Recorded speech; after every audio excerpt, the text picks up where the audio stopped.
Welcome to 2 cents short of a dollar, the show where we give our 2 cents and keep it 100. We're your hosts. That's Motiz. I'm Rue, back again today. And today I wanted to jump straight into a recording that I heard from Teofimo Lopez Sr. This one is from Mill City Boxing. It's on Mill City Boxing's page. For those in the comments who question where the recordings are coming from, they're definitely not coming to me directly. But I heard this on Mill City Boxing's page. So I'll go ahead and play the recording. And it's just a little bit of a little like riffraff about Tio's dad talking about Tio actually sparring Devin in the past. So I'll play it for you. Listen, my son sparred with him, but that was way back. That was like 4 or 5 years ago. And Devin was doing really good with the jab. But then my son told me in the 5th round, he goes, watch what I'm going to do to him. And my son started slipping that fucking jab, bro. He went inside and fucking almost knocked him out, bro. His father stopped the fucking shit because we were supposed to do 6 rounds. So when Haney went back, he was like tumbling, like it looked something like when he fought Linares? when he fought Linares. That's what he looked like. He's stumbling back to the fucking corner, right? Because my son hit him with like 30 fucking punches with no return. He almost had him, right? And he went tumbling to the corner, and his father is like, yo, it's done. And I said, no, motherfucker, you said 6 rounds, let's go. He said, no, it's enough. So I said, okay. Then Devin goes and sits down, bro. I tell the story all the time. Devin goes and sits down with his gloves and his headgear. He didn't even take nothing down. And he sits down in the corner of the fucking, the ring. He sits down and he's just there. If you want to hear the rest of it, you can actually go to Mill City's page. It's still up. But as far as us, Mo, I just kind of want to get your opinion on that because this is like the first I've heard of this. And Devin and Tio have had like back and forths, and I haven't heard this before. So I forgot to turn my light on. Boom, shining. But yeah, now tell me what you think about this. You bring up a good point. This is the first time that we've heard of this. I'm pretty sure Tio would have brought this up before, especially if he hurt Devin Haney in training. Yeah. Now, I do think there may be, I don't want to call him a liar, right? Because I wasn't there. But I do, it sounds like to me it's a combination of Tank versus Haney sparring and also Linares versus Haney in their match, right? Yeah. It seems like there's bits and pieces coming from both stories, and now it's molded itself into this scenario here that he's presenting. I don't know. I just think it's an over-exaggeration. 30-piece combo. Stop the cap. That's crazy to me. I'm not gonna lie. Like, bro, if you get hit with 30 and you know what a 30-piece combo is? 30 in a row, no return is crazy. Crazy. Now maybe they did spar. Maybe Tio did hit him with a big shot, but I don't know. I'm kind of hard pressed in taking his words as it is. So what about you? Nah, but as hard as the 30-piece is to believe, I think what's even harder for me to believe is the same thing you said. Tio and Devin's had constant back and forth for years now. They've come face to face.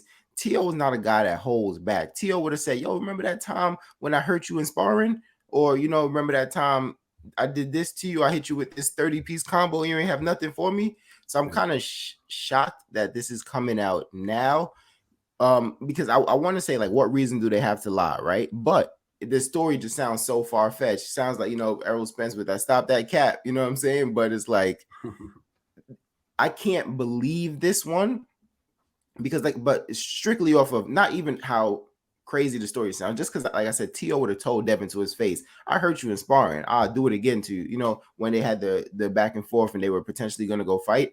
So that's what makes it so shocking to me. Mm-hmm. But that leads me into the question of, what do you think Teofimo's camp is trying to get out of putting this story out now? They're not about to fight Devin Haney. They're fighting at 140. So what is the purpose of this coming out now? I have no idea as to why they'll throw this out there now. Also, what troubles me is the timeline. He said 4 to 5 years ago. 4 years ago, we're in 2023 at the date of this recording, right? Mm-hmm. Not to say that this will be, released in the next year or so, but 2019 was 4 years ago. And if I'm not mistaken, this is when Tio was going through his run of beating Nakatani, Kome, right? Like this is when Tio's on the rise. And if I'm not mistaken, they first started their spat in 2019, right? So I don't know. Timeline wise, I don't know how much sense that would make. I'm sure Tio would have definitely said something during that time. Yeah. He said 4 to 5, so maybe 5 years. What 2018? I don't know. It's pretty weird, but I don't know what they stand to gain from this. Yeah. So I agree with that. Like I said, it's kind of confusing to me, but I know Tio and Devin. I don't want to call it bad blood, but they, there's some disdain for one another, Yeah. But you brought up another point where you say it kind of sounds like the Javante sparring where AB said that Bill had to. Well, AB jumped in to stop it. You know what I'm saying? So it kind of sounded like that when he said Bill jumped in to stop it. Then when he was wobbling, just like when it happened with Linares, you mentioned that as well. So it does sound like he's putting these stories together. But like, why are guys like after Devin Haney? You know what I'm saying? Does Devin Haney run his mouth too much, or is he just a dislikable kind of guy? Why are guys after Devin Haney? Devin Haney has never pulled punches in the way he speaks to them, and usually looking to kind of push the fight. And I know in that interview as well, Teofimo Sr., I guess, still feels some type of way when Devin Haney started jumping up in excitement when Teo lost to Cambosis. Yeah. So, you can tell there's no lost love between them. So, yeah. So, I mean, obviously, Teo has to get past Josh Taylor, but do you think they could potentially maybe trying to build the fight at 140, thinking, Devin's going to go to 140? That's going to be a massive fight for us. So let's kind of like stir the pot up right now. And because I'm thinking that's probably the only thing you can potentially gain from it, right? Yeah, that's true. That's true. Yeah. So like, because like Devin, I think Devin's only gonna stay at 135 if he can get the major fights. Assuming he beats Lomachenko, which is no guarantee, right? But I'm just saying, if he beats Lomachenko, then I think he'll only stay for Shakur or Tank. So if not, he'll be looking to go to 140. So I guess this will kind of start building that up. But it's just so many ifs, and he got to get past Loma. He has to get past Josh Taylor. You know what I'm saying? Yeah. But and if it has come out, I haven't seen it. Have you actually heard Teofimo Jr. make any comments on this? No, I haven't seen any comments from his end. So I guess we'll have to wait and see. But it still begs the question, right? It's like, why now? As the question you posed, why now? Why are you guys bringing it up now? You get what I mean? So, a 30 piece combo is crazy. I cannot get over that, bro, a 30 piece combo. Oh my, like that's devastating. Even a 20 piece combo is devastating in sparring. That might have put Devin like in the hospital or something. You know what I'm saying? I don't think he'd have just went to go sit down in his corner like this with his headgear or like a 30 piece combo is OD, bro.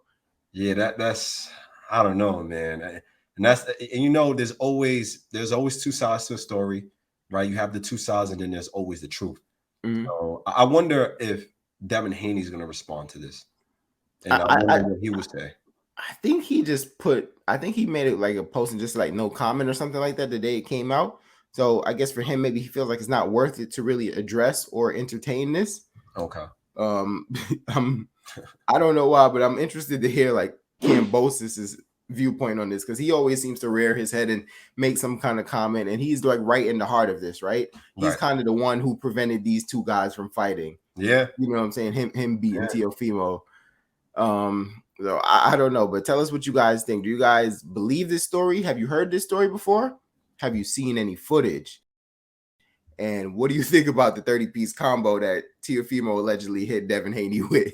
Yeah, he gave him an order, 30 piece McNuggets and some fries on the side. But definitely leave your comments. Let us know. Do you believe Teofimo Sr.? Maybe we're tripping, right? So let us know.